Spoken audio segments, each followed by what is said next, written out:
우리 이야기를 해보면 네. 사실은 2021년, 22년까지도 제 기억에 우크라이나 전쟁 때문에 원자재 가격이 높아서 어쩔 수 없어서 이제 건축자재 비용이 높아지고 네. 그렇기 때문에 분양가가 높아질 수밖에 없다. 네네. 건설사들이 그 이야기를 했거든요. 네. 그게 맞습니까? 분양가가 높아진 데는 이렇게 가는 겁니까? 그러니까 전 세계적인 경제 환경 때문에 우리는 분양가 높일 수밖에 없어. 그러니까 그대로 이제 이 분양가를 받는 수밖에 없어. 이렇게 지금 이야기를 하고 있는데 그것도 동의하기 어렵죠. 그것도 동의하기 어려우세요? 그렇죠. 예. 그것도 사실 어떻게 보면 이제 희생양이 된 느낌인 거죠. 아, 그러니까 일례로 예, 그래서 시멘트 가격이 몇 년 동안 많이 올랐다고 하지 않습니까? 그렇죠. 근데 시멘트 업계에서 발표한 자료 보면은 아, 시멘트 가격 인상으로 인해서 이 분양가가 올라가는 걸 보면은 전체의 1%도 차지하지 않는다라고 주장을 해요. 비중이 그렇죠. 그리고 제가 알기로는 예, 결국 이 시행 사업이라는 게 예, 그러니까 어떤 아파트를 뭐 올리든지 뭘 한다든 할 때 예, 들어가는 비용을 크게 나누면은 토지비하고 공사비 그리고 금융비거든요. 그렇지. 그럼 여기서 뭐가 중요한가? 당연히 수도권 특히 서울 같은 경우는 토지비가 압도적이에요. 그러네요. 예, 보통 60%라고 우리가 이야기하거든요. 그 이상일 겁니다 아마. 그 이상일 예. 것이다. 예. 그러니까 보통 우리가 이 디벨로퍼들이 사업을 시행하면서 예. 계산을 할 거 아닙니까? 예. 이 토지를 얼마에 매입해서 공사비를 얼마나 투입하고 금융 비용이 얼마나 나오면 이 정도에서 우리가 어느 정도 분양가를 설정하면은 얼마가 남겠다. 100% 분양하면은 1조가 남겠다. 뭐 70%가 분양되면은 뭐 3천억이 남겠다. 이런 식으로 사업 계획을 짠단 말이죠. 맞아요, 맞아. 그럼 결국에 네. 이 사업 계획의 가장 기본은 토지를 땅값. 그렇죠. 얼마나 매입하는 건데 네. 그동안 지난 수십 년 동안 계속 토지비를 비싸게 사더라도 분양가를 끌어올려 가지고 넘길 수 있었기 때문에 그렇지. 문제가 없었던 건데 예. 그게 근데 이제 문제에 봉착하게 된 거죠. 1,000억짜리 땅을 뭐 2천억, 3천억에 샀는데 이게 결국에 지금 상황에 와 보니까 금리가 갑자기 올라가면서 사람들이 이제 더 이상 집 살 수 있는 그런 여력이 있는 사람들은 더 이상 이제 한계에 봉착했고 예.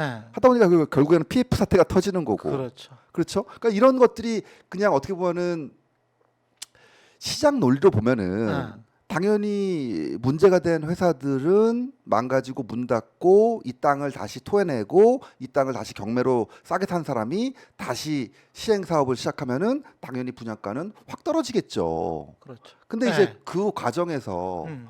뭐 다들 아시겠지만 금융적으로 뭔가 이제 혼란이 올 거라는 거에 대한 부분들 그리고 대중들이 갖고 있는 어떤 이런 토지나 주택에 대한 어떤 사랑 이런 것들이 사랑. 그렇죠. 이런 것들이 무너지면은 예. 또 어떻게 보면 정치적 부담이 또 커진다라는 부분들도 있을 것이고요. 그렇죠. 이런 것들이 복합적으로 작동하면서 예. 항상 구제해주고 지원해주는 예. 이런 쪽으로 나가는 거잖아요. 그렇죠. 그렇죠. 그러다 보니 당장 뭐 총선을 앞둔 집권 여당으로서는 그 방법밖에 누가 집권을 하든 아마 그 방법밖에 없을 거예요. 그러다 예. 보니까 시행사나 건설사나 예. 그런 어떤 믿을 구석이 예. 있기 때문에 또 가는 거죠. 그렇게 1,000억짜리 땅을 2천억, 3천억 주고 사고 가는 거죠. 예. 근데 결국 다시 앞으로 돌아가서 이 공사비는 사실 그렇게 높은 부담은 아니고요. 사실 기업이라는 게 예를 들어서 이런 자재값이 올라갔다고 한다면은 예. 당연히 다른 부분에서 혁신을 하고 그렇죠. 해서 당연히 이익을 그렇지. 낼 생각을 해야 되는 거겠죠. 그렇지. 그걸 무조건 소비자한테 전가시키는 게 그게 무슨 혁신 기업이야. 그렇죠. 네. 뭐 어떤 산업이나 어떤 기업에서 뭐 원가가 올라가는 부분이 없겠습니까? 다 있죠. 그렇습니다. 근데 그거는 그 이후에 어떻게 보면 경쟁력 유지를 위해서는 뭔가 이제 고민들을 해야 되고 그렇지. 기술 개발들을 해야 되고 그러고 보니까 새우깡이나 라면 값도 올리는 거에 주저주저 하는데. 그러니까 지금 제가 네. 볼 때 이 시행사들이 음. 이 1, 2년 사이에 올라간 이 금융 비용들에 대한 부분들을 다 이 토지비에다가 또 얹고 해서 자기가 적지 않으려면 어쨌든 간에 분양가 올리는 방법밖에 없거든요. 그러네요. 그렇죠. 네. 그러니까 이제 그렇게 해서 다행히 넘기면 다행인데 어. 못 넘기면 이제 문제가 터지는 거죠.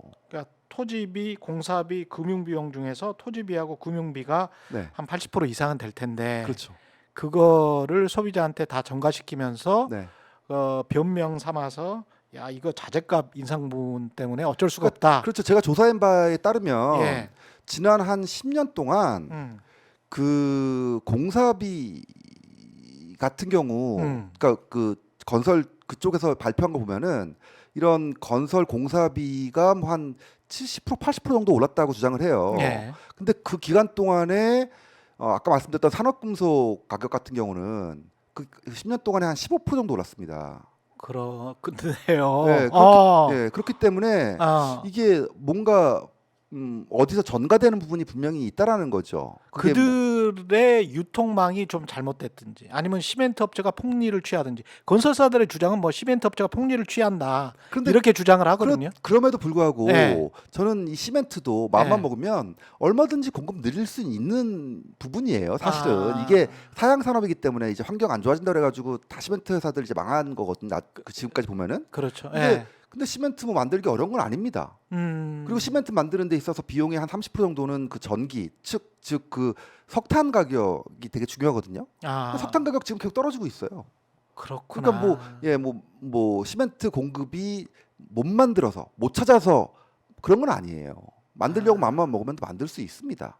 그 중간중간에 유통 과정에서 누가 얼마를 차지하는지는 사실은 그들만의 비밀일 수도 있겠네요. 그렇죠. 그러니까 예. 그 이 시행사나 건설사가 하나의 사업체라고 본다면은 이런 그 자재값이 쌀 때는 뭐 엄청나게 이익을 또 가졌을 거 아닙니까? 그렇죠. 반대로 생각하면은 그렇죠. 그렇죠. 그동안에는 엄청난 이익을 봤었으면은 그 번 돈으로 뭐 기술 혁신을 하던 뭔가 새로운 사업거리를 찾던 하면서 갔었어야 되는데 그때는 다 자기 주머니로 가고 그랬죠. 그리고 금융 비용 오르고 자재값 오르니까 이제 망한다 우리 회사. 이러면 도대체 이건 어떤 논리인가?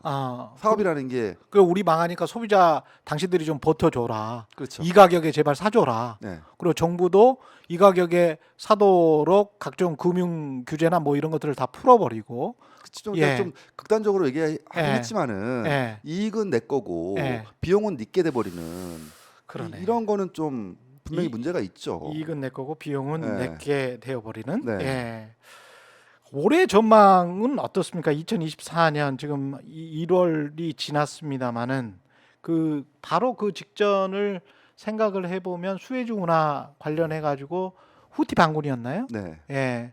그래서 미국이 그쪽 이란 쪽에 후티 반군을 막 공격을 하고 그랬었던 그렇죠. 기억이 뭐 나는데. 그렇죠? 홍해에서도 그렇고요. 예. 네. 그 상황은 다 정리가 된 겁니까? 그게 뭐 정리가 됐다라고 얘기할 수가 있을까요? 저는 사실 이 중동과 관련된 원유 얘기를 할 때면 항상 예. 자신이 없어요. 왜냐면 이게 그 중동 쪽은 기본적으로 지정학적 리스크가 항상 그렇죠. 상존하고 있는 상태고 예. 지금 뭐 잠깐 이스라엘하고 지금 이쪽 쪽이 좀 잠잠하긴 합니다만 이스라엘과 팔레스타인. 그렇죠. 예. 이쪽도 뭐 마무리된 건 아니고 음. 그리고 이란도 뭔가 더 액션을 취하려고 하고 있고 예. 그리고 사우디는 항상 미국에 좀 속을 긁으려고 하는 것도 있고 예. 그러다 보니까 예. 이 바닥이 진짜 예. 어떤 식으로 진행될지는 사실 알 수는 없는데 예. 다만 지난 10년이나 5년 정도의 평균 유가를 보면은 예. 지금 수준하고 큰 차이는 없습니다. 아, 그래요? 한 10년 수준을 보면은 평균 한 65달러, 5년 평균으로 보면 한 70달러. 지금하고 큰 차이는 없어요. 그러네요. 그래서 예. 유가가 지금 뭐 높은 수준이라고 얘기할 수는 없어요. 거기에 탓을 할 수는 없군요. 그렇죠. 유가에. 예. 그리고 사실 이런 지정학적 리스크로 인해서 예를 들면은 어느 부분 정도는 그 오펙이 이 생산량을 좀 줄인 부분들, 쿼터 제로 인해서 좀 줄인 부분이 있는데 이 부분 또 뭐로 상쇄됐냐면은 미국이 또 원유 생산량을 많이 늘렸어요. 그렇죠. 그러니까 예. 지금 세계 최대의 원유 생산 국가가 미국이지 않습니까? 그렇죠. 지금 하루에 한 1,300만 배럴 정도 생산하고 있거든요. 예. 이게 셰일 혁명의 뭐 선물인데 예.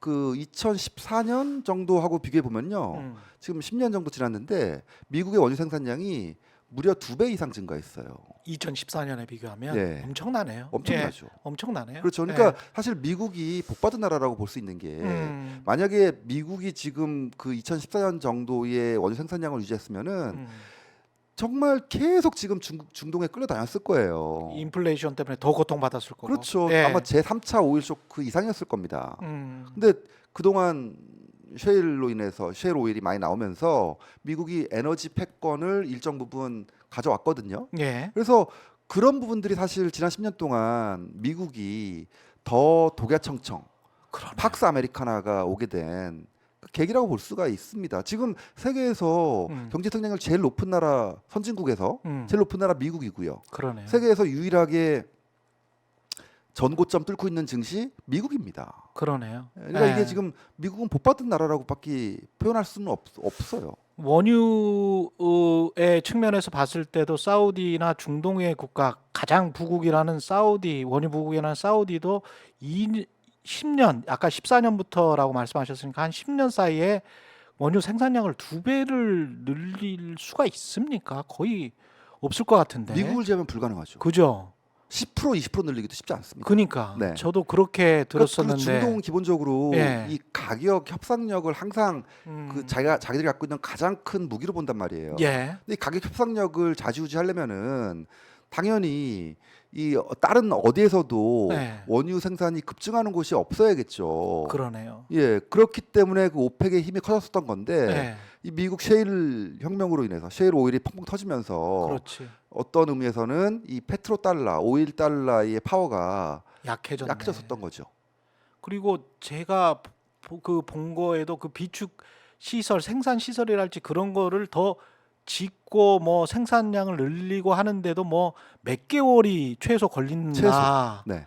그렇게 해서 뭐 당신들이 생산량 늘려라고 해도 우리가 늘릴 수가 없다. 그렇게 하면서 이제 사우디가 생산량 늘리라는 바이든 대통령의 요구를 현실적으로 불가능하다 그러면서 거절했던 기억이 네, 네. 나는데 네. 그런 거를 생각하면 10년 동안에 2배를 늘렸다는 거는 정말 엄청난 거군요. 이게 진짜. 엄청난 거죠. 그게 그 예. 수압 파쇄 기술이라고 하는 그렇죠. 프래킹이라고 하는 그 셰일 그 예. 3사 기술인데요. 음, 미국하고 다른 나라들 간의 이 격차가 심해서 생산 비용 자체가 2배 이상 나요. 근데 그러니까 미국은 이 배럴당 이 셰일 오일 생산 단가가 예. 40달러 뭐 그 이하라고 지금 얘기 나오고 있거든요. 40달러 이하. 지금 네. 한 65달러, 70달러 하는데. 그렇죠. 그렇죠. 근데 그 외의 국가들은 뭐 80달러 이상이라고 하고 있으니까 그렇지. 다른 나라들은 엄두를 못 내는 거고요. 엄두를 못 내는 미국만의 전유물이 되고 있는 겁니다. 거기에서 지금 중동에서 제일 싸게 그래도 제일 싼 단가로 생산하는 나라가 사우디. 그렇죠. 뭐 그런 나라들이죠. 사우디, 쿠웨이트 뭐 이런 나라들은 예. 그냥 그 생산 단가만 보면은 예. 그냥 10달러, 20달러 정도밖에 안 돼요. 그렇죠. 예. 근데 문제는 미국 같은 경우는 그 생산이 다 기업의 몫으로 돌아가는 거고 그렇지. 이 중동 국가들은 이 생산에서 벌어들인 돈이 다 전 국민에게 들어가야 되는 거기 때문에 아 그렇더라고요. 예. 막 복지해주고 막 현금도 주고 그러니까. 그렇죠. 그러니까 그 예. 이런 중동 국가들은 어떻게 보면은 그 단일 산업이에요. 그러네. 이 산업에서 모든 걸 다 해결해야 돼요. 이 산업에서 번 돈을 예. 학교도 짓고 뭐 댐도 짓고 뭐 복지도 해야 되고 다 해야 되는 겁니다. 예. 그러니까 실제로 재정 지출을 고려해서 봤을 때는 사우디가 주장하는 거는 예. 우리는 배럴당 80달러는 돼야지 국민들 먹고 살만하다. 먹고 살만하다. 뭐 그런 주장들을 하는 거죠.